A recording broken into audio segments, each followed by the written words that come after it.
Por favor, busque el libro de los Hechos, capítulo 12. Hoy estudiaremos acerca de el Cristo de toda crisis.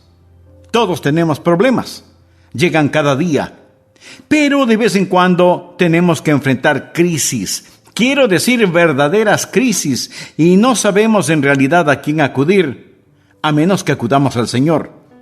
Y una crisis puede venir inesperadamente.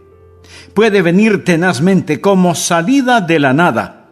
Alguien dijo: si usted puede mantener su cordura cuando todos a su alrededor están perdiendo la suya, solo podría ser una señal de que usted no entiende la situación.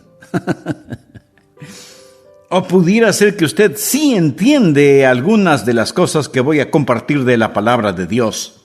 Hechos 12, empezando en el versículo 1. En aquel mismo tiempo el rey Herodes echó mano a algunos de la iglesia para maltratarles y mató a espada a Jacob, hermano de Juan. Y viendo que esto había agradado a los judíos, procedió a prender también a Pedro. Eran entonces los días de los panes sin levadura. Y habiéndole tomado preso, esto es, a Pedro, le puso en la cárcel, entregándole a 4 grupos de 4 soldados cada uno para que lo custodiasen. Y se proponía sacarle al pueblo después de la Pascua. Así que Pedro estaba custodiado en la cárcel, pero la iglesia hacía sin cesar oración a Dios por él. Y cuando Herodes le iba a sacar, aquella misma noche estaba Pedro durmiendo entre 2 soldados, sujeto con 2 cadenas, y los guardas delante de la puerta custodiaban la cárcel. Y he aquí que se presentó un ángel del Señor, y una luz resplandeció en la cárcel, y tocando a Pedro en el costado le despertó diciendo: levántate pronto. Y las cadenas se le cayeron de las manos. Le dijo el ángel: cíñete y átate las sandalias. Y lo hizo así. Y le dijo: envuélvete en tu manto y sígueme. Y saliendo le seguía. Pero no sabía que era verdad lo que hacía el ángel, sino que pensaba que veía una visión. Habiendo pasado la primera y la segunda guardia, llegaron a la puerta de hierro que daba a la ciudad, la cual se les abrió por sí misma, y salidos pasaron una calle. Y luego el ángel se apartó de él. Hasta aquí la lectura. Continuaremos leyendo más tarde, pero déjenme mencionar el trasfondo. Reiterar lo que había sucedido. Herodes fue un hombre salvaje, cruel, impío y vil. Quería torturar, hostigar, perturbar a la iglesia. Ya había apresado a Santiago, el hermano de Juan, y lo había condenado a muerte. Y vio que eso complacía a la multitud y se dijo: bien, apresaré al más importante, apresaré a Pedro. Y puso a Pedro en la prisión y dijo: después de la Pascua lo sacaré y lo haré más corto de estatura. Le cortaré la cabeza. Herodes era un hombre absolutamente feroz, vil, diabólico y cruel. Esa era la situación y significaba una gran crisis. ¿Cómo enfrenta usted una crisis? ¿Qué hace usted en tiempos de crisis? Bien, quiero compartir con usted 4 pensamientos. Anótelos porque los necesitará. Puede necesitarlos ahora mismo. Algunos de quienes me escuchan pudiera ser que estén en medio de una crisis genuina, pero si no lo estará. Primero, debemos respetar el misterio de la providencia de Dios. Al mirar este capítulo, hay una palabra que sobresale: providencia. Es decir, usted va a ver la escondida mano de Dios. Dios va a trabajar en forma misteriosa, en forma inexplicable. Dios va a estar en las sombras arreglando cosas, moviendo cosas que la gente no puede hacerlo. Y eso puede ser cierto en su vida ahora mismo. Dios está trabajando, pero usted no puede ver a Dios trabajando. Usted puede estar en medio del caos ahora mismo. Parece que nada tiene sentido. Todo lo que pensó que estaba seguro, bien clavado, se desarma. Y el diablo está sacando los clavos. Ahora escúcheme. Solo porque no tiene ningún sentido para usted, no significa que no tenga sentido. Muchos de nosotros tenemos preguntas. Al mirar este capítulo podríamos decir: ¿por qué dejó Dios que Herodes fuera rey en primer lugar? ¿No es Dios Dios? ¿Cómo pudo Dios dejar que un tipo como Herodes fuera rey? Si yo fuera Dios, lo convertiría en un sapo. ¿Y por qué Santiago debió morir y Pedro ser liberado? ¿Por qué? ¿Es que Dios tiene favoritos? ¿Es Dios caprichoso? ¿O ha perdido el control? ¿Por qué suceden estas cosas? Mi amigo, déjeme decirle algo. No vivimos de explicaciones. La vida no es un problema que debe ser resuelto, es un misterio que debe ser vivido, y a veces usted tiene que retroceder y simplemente mirar lo que voy a llamar la escondida mano de Dios, y usted necesita respetar eso. ¿Ha visto alguna vez a un pintor pintando un cuadro, poniendo los colores en el lienzo? Algunas veces es muy recreativo el mirar pintar a los pintores mientras usted observa. En media hora algunos pueden pintar hermosos paisajes. Algunos de ustedes han visto a un pintor viejo que tiene cierto acento. No sé qué clase de pintor es, pero él dice, voy a poner esto. Y comienza a poner colores en el lienzo, mezclándolos. Y dice, un poco más de amarillo aquí, y lo pone. Y usted lo mira y lo observa y piensa, ese pintor es bueno. ¿Cómo lo hace? Todo parece estar bien. Y entonces, él toma otros colores y los pone sobre lo pintado. ¡Oh! Lo arruinó, lo arruinó. Él pone otros materiales encima, parece ser un árbol en el trasfondo. Y yo pienso, ahora sí que lo arruinó. Veamos cómo se las arregla. Y de pronto, súbitamente, todo se junta. Es una obra maestra. Algunas veces miramos lo que Dios hace y cómo pone sus colores en el lienzo, y le decimos, Señor, le estás haciendo bien. Y de pronto, Dios lo embarra todo y decimos, Señor, lo arruinaste. ¿Se ha sentido así alguna vez? Señor, ¿por qué dejaste que esto suceda? Ahora, para mí no tenía sentido ver lo que el pintor hacía, pero tenía sentido para él. Y solo porque las cosas no tienen sentido para usted, no piense que no tienen sentido. Y solo porque usted no puede ver a Dios trabajando, eso no significa que Dios no esté trabajando. Ahí está Herodes con su poder diabólico. Ahí está la muerte de Santiago. Ahí está la liberación de Pedro. Tenemos todas estas cosas trabajando juntas. Las llamamos la soberanía de Dios. Las llamamos la providencia de Dios. Anote al margen Romanos 8:28. Y sabemos que a los que aman a Dios, todas las cosas les ayudan a bien, esto es, a los que conforme a su propósito son llamados. Ahora la mayoría de nosotros tenemos la idea de que vamos por la vida y la vida es buena, luego se pone mala y después buena otra vez. Por lo general no es así. La vida no es 50 kilómetros de camino bueno, luego 10 kilómetros de camino malo, después otros 50 kilómetros de camino bueno. No. Por lo general la vida es como las rieles del tren, un riel bueno y un riel malo, y los dos rieles corren paralelamente. ¿Han notado eso? Quiero decir, cosas maravillosas están pasando y bendiciones, pero al mismo tiempo parece que hay ciertos problemas en la vida y no siempre podemos hacer que se solucionen. Lo bueno y lo malo parecen correr en rieles paralelas. Muchos no entendemos eso, así que deseamos una vida fácil donde nada malo suceda y decimos, me alegraré cuando los problemas terminen para hacer lo que queremos hacer. Si está estudiando, me alegraré cuando las clases terminen para empezar a hacer lo que quiero hacer. Si los hijos aún son pequeños, me alegraré cuando los chicos crezcan, así podré hacer lo que quiero hacer. Y si está enfermo, me alegraré cuando esté sano, así podré servirle a Dios como quiero. No es así. Lo bueno y lo malo están ahí, trabajando juntos. Algunas veces nos gustaría sencillamente vivir la vida sin lo malo, sin ningún problema.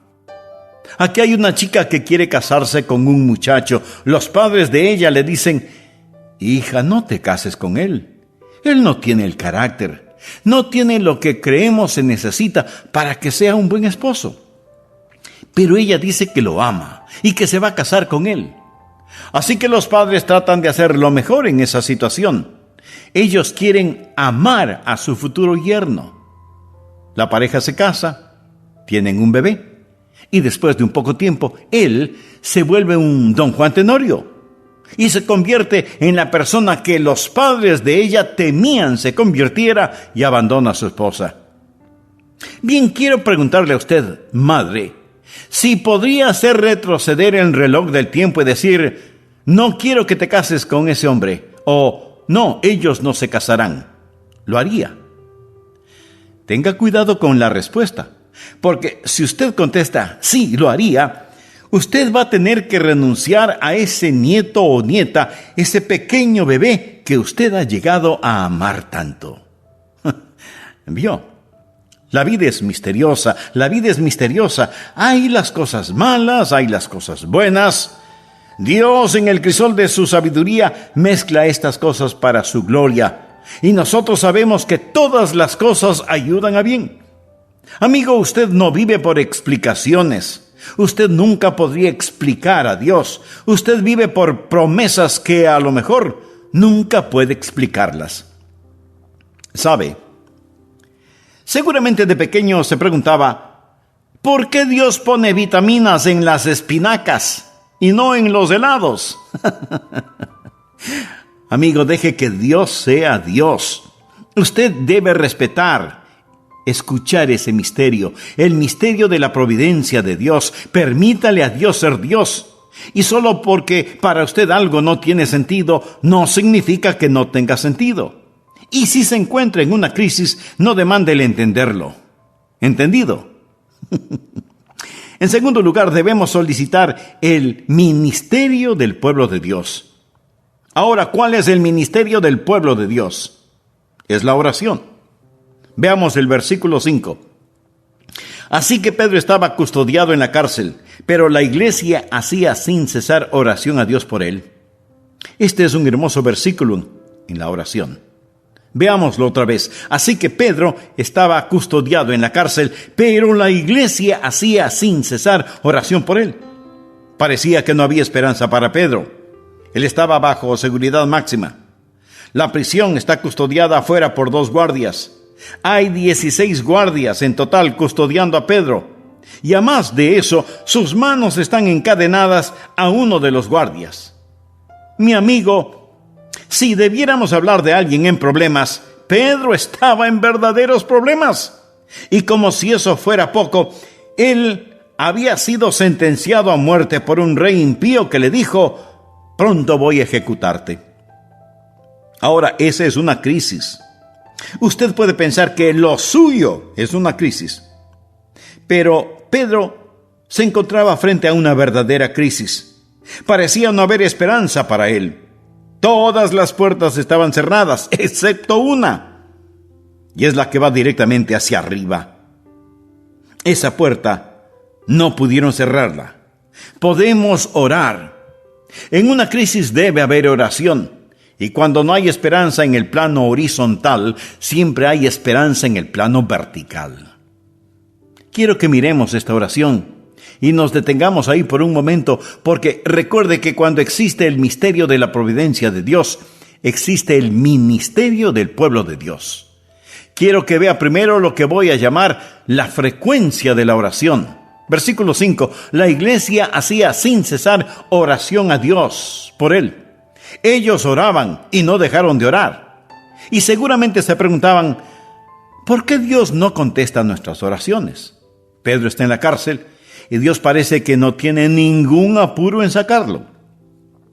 Pero Dios está tratando de enseñarles una lección acerca de la oración. Y una de las grandes lecciones sobre la oración es persistencia. La Biblia dice: pedid, buscad, llamad. Pero literalmente dice: sigan pidiendo, sigan buscando, sigan llamando. En Lucas 18:1 leemos: también les refirió Jesús una parábola sobre la necesidad de orar siempre y no desmayar, es decir, no dejar de orar. Y usted necesita aprender eso. Las demoras de Dios no son negaciones. ¿Está claro? Debe haber frecuencia en la oración. En segundo lugar, debe haber fervor en la oración. ¿Escuchó? Fervor en la oración. Las palabras sin cesar pueden ser traducidas como intensamente. Ellos estaban orando intensamente. Me pregunto qué es lo que nosotros sabemos acerca de orar intensamente. Pero le diré una cosa. Cuando usted está en una crisis, aprende a orar intensamente, ¿verdad? Muchos de nosotros oramos esta mañana, pero me atrevo a decir que entre quienes me escuchan, si yo les preguntara o les interrogara, muchos no podrían decirme específicamente por lo que oraron esta mañana. Seguramente fue una oración general, sin ninguna intensidad. Me gusta Jeremías 29:13, donde Dios dice: y me buscaréis y me hallaréis, porque me buscaréis de todo vuestro corazón. Una de las cosas de las cuales estoy tratando de curarme es de la oración casual, de la oración sin intensidad, de la oración que cuesta poco. ¿Sabe que la Biblia llama a la oración una lucha? Una versión traduce Romanos 15, versículo 30 así: Pablo les suplica: les ruego, hermanos, por nuestro Señor Jesucristo y por el amor del Espíritu, que se unan conmigo en esta lucha y que oren a Dios por mí. Oración conjunta.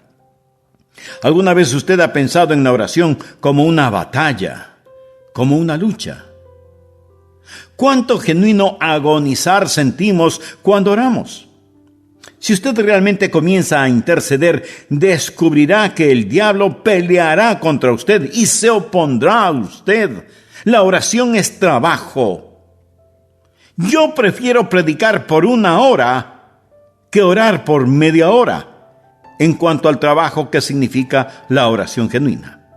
Hay la frecuencia en la oración y el fervor en la oración. A veces no tenemos ganas de orar, así que no oramos. Mi amigo, si hay un tiempo cuando usted debe orar, es cuando usted no siente ganas de orar. Ore hasta que tenga las ganas, pero ore. Ore no solo frecuentemente, sino también fervientemente, y descubrirá la fraternidad de la oración. La Biblia dice que la iglesia estaba en esto, pero la iglesia hacía sin cesar oración a Dios por él. Eso quiere decir que se unieron para orar. Jesús dijo: donde están 2 o 3 congregados en mi nombre, allí estoy en medio de ellos. Si 2 de vosotros se pusieren de acuerdo en la tierra acerca de cualquier cosa que pidieren, les será hecho por mi Padre que está en los cielos. Dios se complace cuando sus hijos oran, pero Dios se complace mucho más cuando sus hijos oran en fraternidad. No hay nada que nos pueda unir más que una iglesia que ora. Si usted alguna vez ha tenido un compañero o compañera de oración, sabe que su corazón y el de la otra persona están eslabonados. Y las veces que Dios visita cuando la iglesia ora son gloriosas y maravillosas. Es lo que llamamos la fraternidad de la oración. Esta clase de oración hacía la iglesia por Pedro. Y luego deseo que note la fe de la oración. La oración era a Dios. Era a Dios. Se hizo oración a Dios. No estaban orando el uno para el otro. No estaban orando para impresionarse mutuamente. Muchas de nuestras oraciones son pequeñas oraciones memorizadas. Amigo, cuando ora, ¿cuánta fe tiene en la oración? Pero tal vez más importante es preguntar: ¿a quién ora usted? La evidencia es que hay que orar a Dios y solamente a Dios. Es una necedad cuando oramos en forma diferente. Y la oración es la manera íntima que tenemos de conversar con Él y Él con nosotros. Así que acérquese con confianza a Dios. Él le ama y quiere que usted sea parte de su familia celestial. Si usted aún no tiene esa relación personal con Él, puede tenerla este mismo momento si ora y le dice: querido Dios, reconozco que mi vida de oración no ha sido ni intensa ni continua, que he estado evadiendo tu presencia para vivir de acuerdo a mis deseos. Te pido perdón por eso. Señor Jesús, con tu muerte en la cruz pagaste la deuda de mis iniquidades, demostrándome cuánto me amas.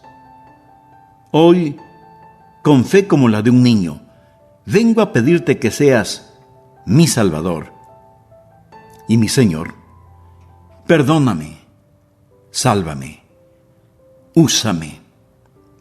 En tu precioso nombre lo pido.